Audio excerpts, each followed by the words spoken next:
Okay, raise your hand if you immediately thought of the sniper from TF2 when you saw Gigantamax and Teleon.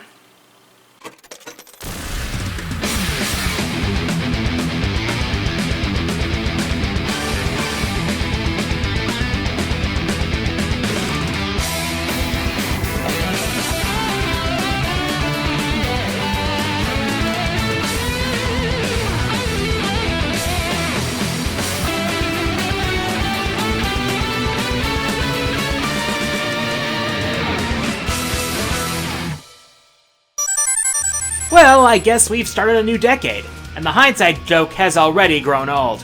Anyways, 10 years is a long time to develop memories. Some good, some bad, but the ones that matter most stick with you either way. And as far as gaming goes, we've gone through about the length of 2 console generations, seen a significant rise in mobile gaming, for better or worse, and of course seen tons of new games. So I'm gonna pick out the 10 games that I enjoyed the most that came out during the 2010s. Now, this needs to be stressed more than usual, but this list is extremely personal, and not to be taken as any sort of definitive best. I'm no authority by any stretch of the imagination. I'm just a passing video maker. Remember that, as we journey through the decade that was, as we look forward to the 10 years to come. Now, there are a lot of good games that I have from this decade, but I haven't played due to the fact that I've been balancing my channel with other stuff, so this very list could be easily outdated as early as next year. Anyway, enough spinning our wheels. It's game time!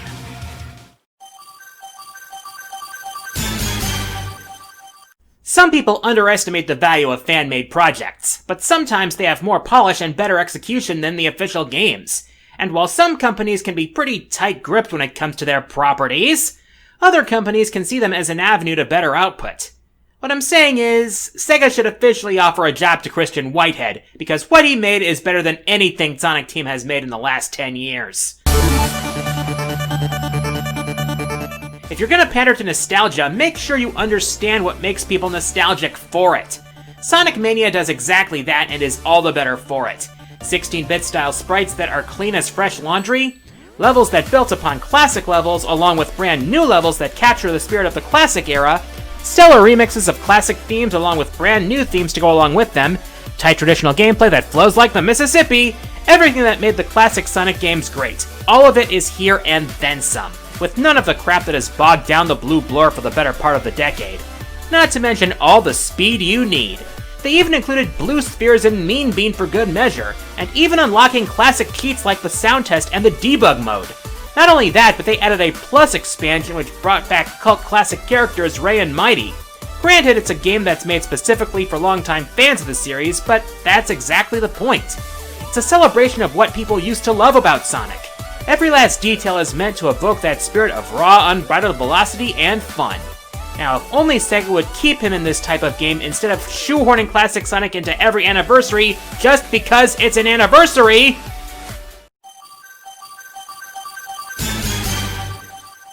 I'm gonna be honest, looking at the numbers, 2019 was tough for my channel. But despite everything, it's still me.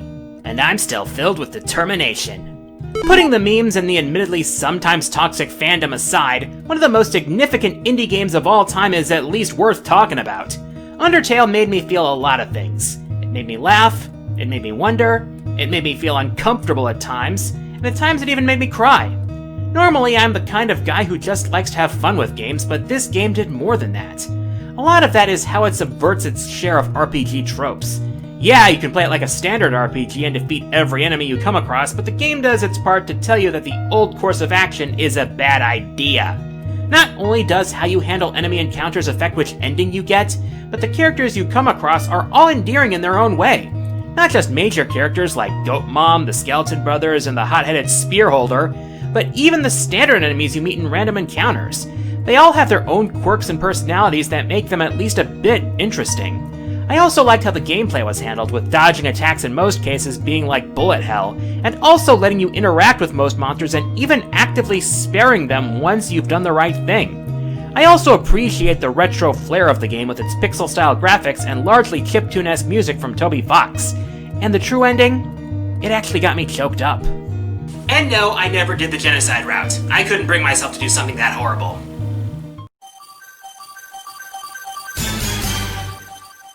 One of the franchises I really got into over the past 10 years was Monster Hunter.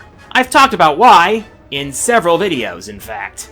A wide variety of weapons which lent themselves to unique playstyles, a vast assortment of environments to hunt in, an intuitive equipment system, and that's not even getting into the monsters themselves. I started with Tri back in 2010, and I can't help but feel that each generation has just gotten better. It was hard to decide between 4 Ultimate and World, but I felt that World just had the better feel. Monster Hunter World just did so much for the way players hunt. Instead of having to paintball a monster and hunt it down between divided areas, we can now track down monsters with scout flies that can pick up its tracks and scent the way real-life hunters do, across wide-open hunting environments. I also love how World builds on the verticality that 4 introduced. While 4 did have ledges to jump from in a lot of areas, World has a lot more ways to get on top of a monster. Not just ledges, but jumping from climbing surfaces and even jumping out of a slide. I also appreciate the little quality of life touches, such as setting up certain items to combine automatically. But of course, what's a Monster Hunter game without monsters? And while World's base game consisted mainly of new monsters, we got some really neat ones out of the deal. Monsters like Tobi-Kadachi, Xeno'jiiva, Valhazak, and the big star of the show, Nergigante. There was also a story going on behind all this hunting, and to be honest, I didn't find it to be half bad. World just felt like the natural evolution of the series, complete with a full-on expansion with Iceborne. I hope the series continues this open-level style going forward, because it kinda feels hard to go back after this. If you want to know how much of a gamble game development can be, just look at indie developers. Without the backing of big publishers, financial or otherwise, the little guys just have to make that much more of an effort to make every game count or risk going under. But on the flip side, the best indie games can do the sort of things that AAA publishers wouldn't even dare. Hell, sometimes most parts of a game can be done by only one person. A lot of Undertale was done by Toby Fox, and Dean Dodrill was largely responsible for this humble gem of a game. Dust and Elysian Tale is absolutely beautiful and plays like the work of a trained professional. As a narrative, the game tackles a lot of hard-hitting topics, including the effects of racism and authoritarianism, in a way that feels genuine instead of being ham-fisted. You see the effects of the atrocities that the evil empire has done, and how it's affected the various characters in the game. Dust himself is a rare example of the amnesia cliché done well. Despite not having his memory, he never comes off as bland or uninteresting. The other characters are also characterized rather well, especially Fidget. I've said it before, and I'll say it again. Fidget is one of the cutest characters I've ever seen. The game's presentation is also top-notch, with beautiful hand-drawn graphics and wonderful music accompanying your journey. It also succeeds as a Metroidvania-style platformer, with lots of unique abilities that you earn, all of which play a pivotal role in your exploration. The combat also requires a bit smarter playing than most Metroidvanias, as you can't win by button mashing, which I really appreciate. A lot of people have talked about this game, and for good reason. It's available for pretty much every modern platform nowadays, so there's no reason not to try it if you haven't already.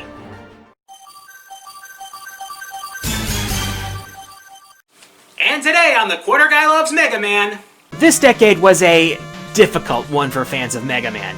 We essentially got bookended with major releases, but between that, we had a string of cancelled projects, the departure of the longtime character designer turned producer of the series, that same producer mismanaging multiple projects of his own because of his misplaced ambition, and a general feeling that Capcom didn't know what to do with Mega Man. And while it ended well with Mega Man 11 and a general feeling of hope for the series, I prefer how the decade started, considering that Mega Man 10 just did things better. This was a great follow-up to what Mega Man 9 did a couple of years earlier, being a game that stressed the fundamentals of the series, right down to the returning classic 8-bit presentation, classic-style sprites, and chip-tune music. A mostly solid lineup of Robot Masters to take on, including Sheepman, Blade Man, and Nitro Man, were complemented by great stage design that even offered multiple paths in a few stages, which is something even 9 didn't do. Many of the weapons were fun to use, with a couple of exceptions. I mean, the Chill Spike and the Thunderwheel could have done with a bit more proper fine-tuning. But I think that what helps Mega Man 10 the most was the options that it gave you. Multiple difficulty settings out of the box to suit both veterans and newcomers to the series, being able to choose between Mega Man and Proto Man from the start, and with DLC you could also play as Bass with his rapid-fire multi-directional attacks. The DLC also brought back the Mega Man killers from the Game Boy games with the opportunity to earn their weapons too. Talk about starting off the decade on the right foot. Now let's hope this decade is better to the Blue Bomber. We already have the Zero and ZX collection coming, so that's a good start.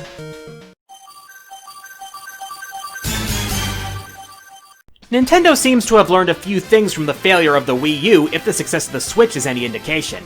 The thing keeps topping the sales charts, and at this rate the only thing that's gonna knock it from there is when the new PlayStation and Xbox come out. And what better showing of the Switch's popularity than the new best-selling fighting game of all time? It's rare to find anything that generates as much hype as Super Smash Bros. With every new game, people have hung on to every piece of news regarding it. But nothing in recent memory could compare to the hype cycle of Smash Ultimate. Nintendo's All-Star Experiment has become a celebration not only of Nintendo's history, but the history of gaming as a whole. Starting with a roster that brought back every playable character ever, including characters who were cut from previous games. What, that's not enough? How about highly requested characters like Ridley, Simon Belmont, and King K. Rool? Nearly 900 different music tracks from tons of series, a shit ton of classic and new stages, each character getting their own themed classic mode instead of the lame tournament-style format of the Wii U version. A brand new okay, the adventure mode didn't quite stick the landing. Yeah, this version of Smash was the biggest dumping ground of fan service I've ever seen in a single piece of gaming media, and I'm perfectly fine with that. It also helps that the gameplay is tight as ever, and most characters are viable to some extent. The little touches make things even better, such as the improved HUD, easy short hops, and more. And updates just made the game better, with added modes, cooler features, and the DLC characters, each of which are important to gaming in their own way. Recent Superstar, Japanese RPG Classic, N64 Icon, and Fighting Game Legend, not to mention that there's even more on the way. Funny how one of the things I'm looking forward to most with those is the YouTube reactions.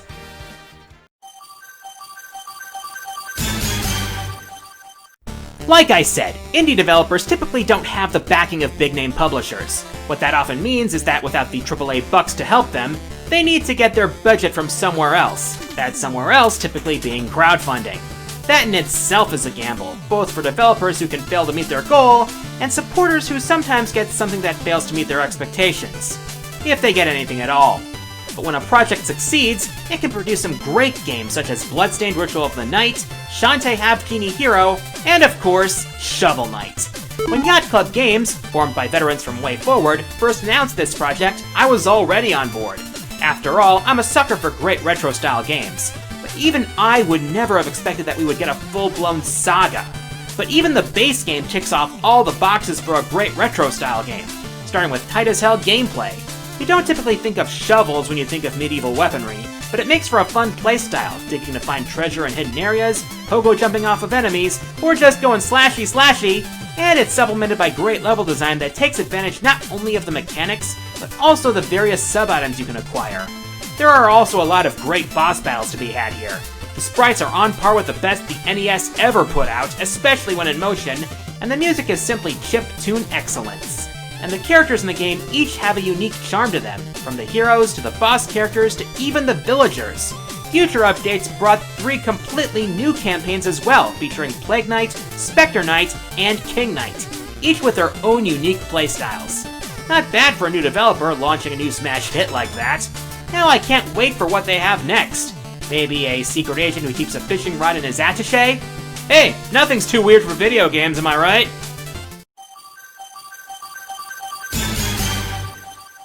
The Switch's first year was huge. A record-breaking launch in America, managing to outsell the Wii U's lifetime sales just from the first year, a gimmick that didn't make development overly complicated, third-party support for once, and making sure to have strong titles early on. In fact, the face of Nintendo had arguably his best game ever. I wasn't sure that anything could top the Galaxy games, especially after how safe Nintendo played it since then. But the crew really shut me up because Super Mario Odyssey was everything great about the series' best platformers made even better. It's about time we had a Mario game with wide open worlds. We hadn't seen that since Sunshine. Yeah, as great as they were, even Galaxy's missions were essentially linear. Don't try to tell me otherwise. But these worlds? Each of them has literally dozens of things to accomplish, from stockpiling coins to buy all those outfits, to interacting with a wide variety of colorful NPCs throughout the various kingdoms, to taking on bosses, to just exploring all these unique worlds. Simply journeying through them is a delight because the controls are so smooth. Even Mario's base moves are fun and intuitive to pull off. But Cappy adds so much more to Mario's quest to stop the most elaborate forced marriage in video game history.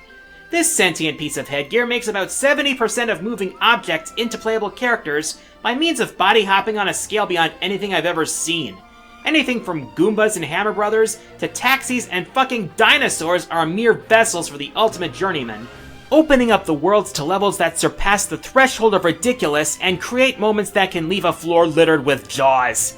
This is the sort of thing I know Nintendo is capable of. Just, what do you do for an encore?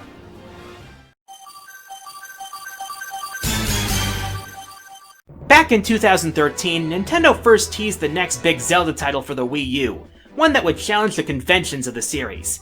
That got fans buzzing, and every piece of info only made people speculate even more. But the wait was painful, fraught with delays, and eventually the game was announced to also be a launch title for the Switch, which was definitely needed because a killer title at launch was one of the many things that the Wii U lacked. So, was it worth the wait?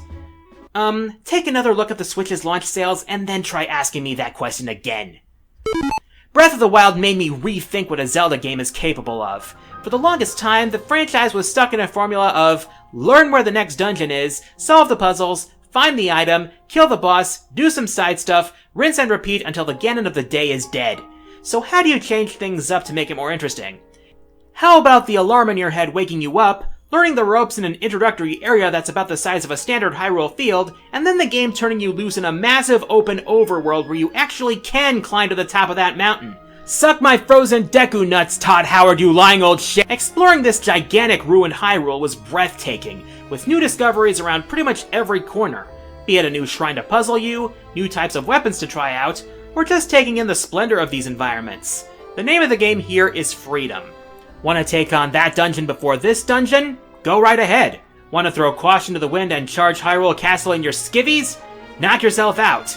Not literally, you idiot! The approach to combat also requires you to be more strategic, with weapons that can break, and each kind of weapon acting a different way, but it feels rewarding to pull off the perfect sneak attack on an enemy camp. We also got some memorable characters in the champions, the fun of cooking, and of course plenty of side quests. My main complaint is the boss fights, but let's hope the sequel gives us better ones. I mean, we're getting Mummy Ganondorf, so that's a pretty good start. Now I have several honorable mentions, but I'm gonna list just a few of them. Kid Icarus Uprising, Professor Layton and the Miracle Mask, Cuphead, Bloodstained, Ritual of the Night, and the Wonderful 101. And with this month's patron pick is 101% Wonderful patron Alexander Graydesh. And if you want a chance to have a patron pick in a future countdown, become a Platinum patron with a $20 or more monthly pledge to my Patreon. Link in the description. Take it away, Alex! I think my game in the 2010s would have to be A Hat in Time due to it successfully reviving interest in the 3D platformer genre, which had been basically dead since the start of the decade.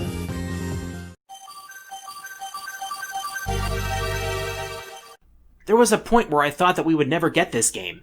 Despite all the begging, pleading, and petitioning from fans, there was a point that I was worried that this game would be stuck in Japan forever. But it was because of Operation Rainfall that I became interested in this game in the first place, and when it finally got released in America, I finally got the chance to experience one of the greatest games I've ever played. Cue the music.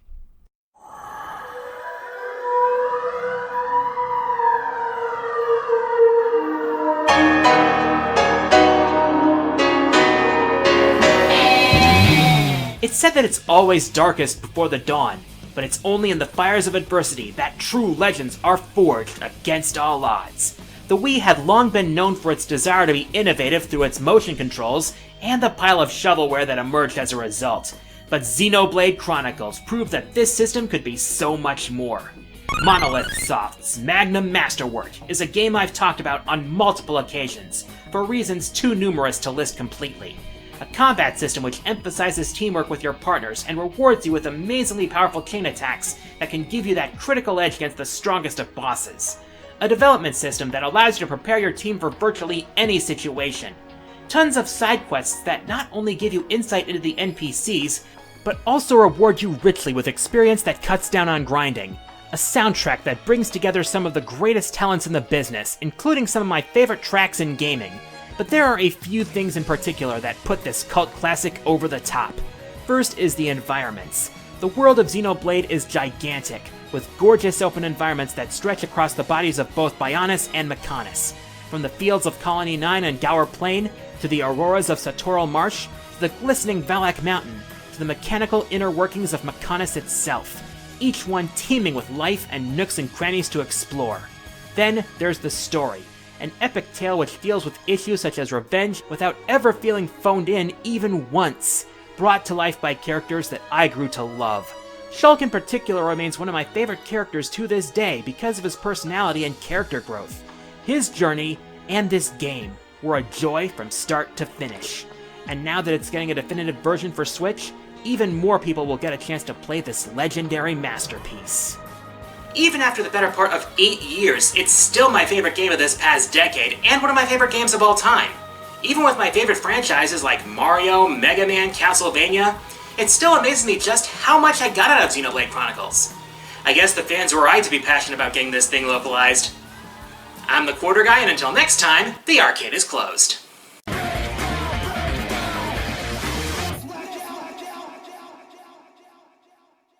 Wow, it's almost been a whole year since we got a Tetris Battle Royale game, and it's something I never knew I needed in my life. And almost right after it released, the Fortnite jokes started coming in. Yo, Longbar, where are we dropping? And to think how we got this out of a game from the 80s where you drop blocks into a well to clear lines. Funny how it was made at a time when the Russians cared more about building walls. Next time, QG at the arcade. Tetris, it's game time! Hey everyone, this is QG. Thanks for watching. If you enjoyed this video, be sure to like, subscribe, comment, and share it around. And be sure to check out my other videos including Countdowns and QG at the Arcade. And check me out on social media. You can also support my channel through my Patreon, as well as help Children's Wisconsin by supporting my Extra Life campaign. All the info is down below. See you next time!